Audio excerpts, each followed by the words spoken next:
আসসালামু আলাইকুম সবাইকে, কেমন আছেন সবাই? মুক্তাজ মিনি কিচেন থেকে চলে এসেছি আজকে আপনাদের সাথে টমেটো সস রেসিপিটি শেয়ার করার জন্য। আশা করছি আপনাদের কাছে ভিডিওটি ভালো লাগবে। আর ভিডিওটি ভালো লাগলে প্লিজ আমার পেজটি ফলো দিয়ে পাশে থাকবেন। টমেটো সস তৈরি করার জন্য এখানে আমি নিয়েছি 1.5 কেজি পরিমাণের টমেটো, আর এগুলোকে এখন আমি স্লাইস করে কেটে নিচ্ছি।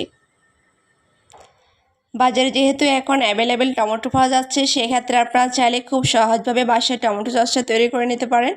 আমাদের বাচ্চারা যেহেতু নুডলস কিংবা বিভিন্ন ধরনের জাল নাস্তার সাথে সসটা খেতে খুব বেশি পছন্দ করে, তো সেক্ষেত্রে বাসায় তৈরি করলে সেটা তাদের জন্য অনেকটা স্বাস্থ্যকর হবে।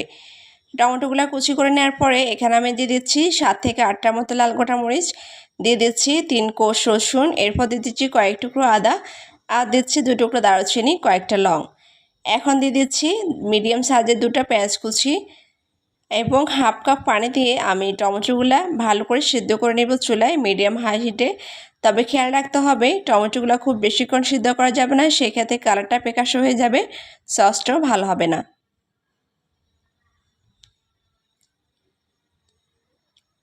টমেটোটা প্রায় হাফ সিদ্ধ হয়ে গেছে, আমি আরও কিছুক্ষণ রাখবো যেন পরিপূর্ণভাবে টমেটোগুলো সিদ্ধ হয়ে যায়।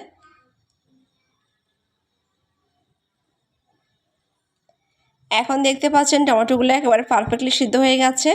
এগুলোকে আমি নামিয়ে ব্লেন্ড করে তারপর ভালো করে ছেঁকে নিব।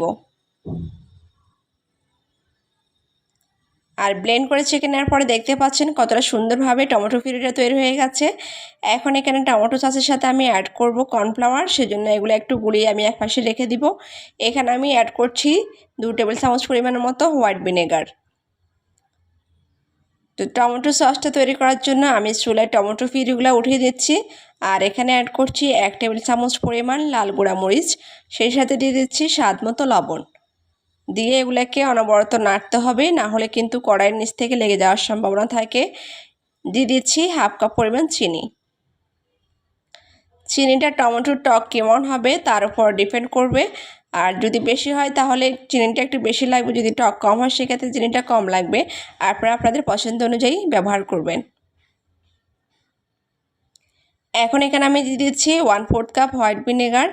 আর হোয়াইট ভিনেগার দেওয়ার পরে আমি আবারও এগুলোকে কিছুক্ষণ নেড়ে ছেড়ে তারপর আপনাকে কিছুটা টমেটো নিয়ে সস নিয়ে দেখিয়ে দিচ্ছি যে এটা কতটা পারফেক্ট হয়েছে কিনা।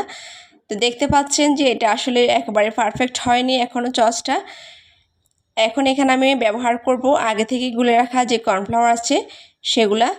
তো এটা দিয়ে কর্নফ্লাওয়ারটা দিয়ে খুব ভালোভাবে এগুলোকে নাড়তে হবে যেন কোনোভাবে দলা পেকে না যায় কর্নফ্লাওয়ার। তো কর্নফ্লাওয়ার দেওয়ার পরে আপনারা দেখতে পাচ্ছেন সসটা কিন্তু একেবারে পারফেক্টলি তৈরি হয়ে গেছে। আমি আপনাদের সুবিধার জন্য আপনাদেরকে একটু নিয়ে দেখিয়ে দিচ্ছি। দেখতে পাচ্ছেন কতটা সুন্দরভাবে সসটা তৈরি হয়ে গেছে। ভিডিওটা আজকে আপনাদের কাছে কেমন লেগেছে কমেন্ট করে জানাবেন, আর যদি ভালো লাগে তাহলে লাইক কমেন্ট শেয়ার করবেন।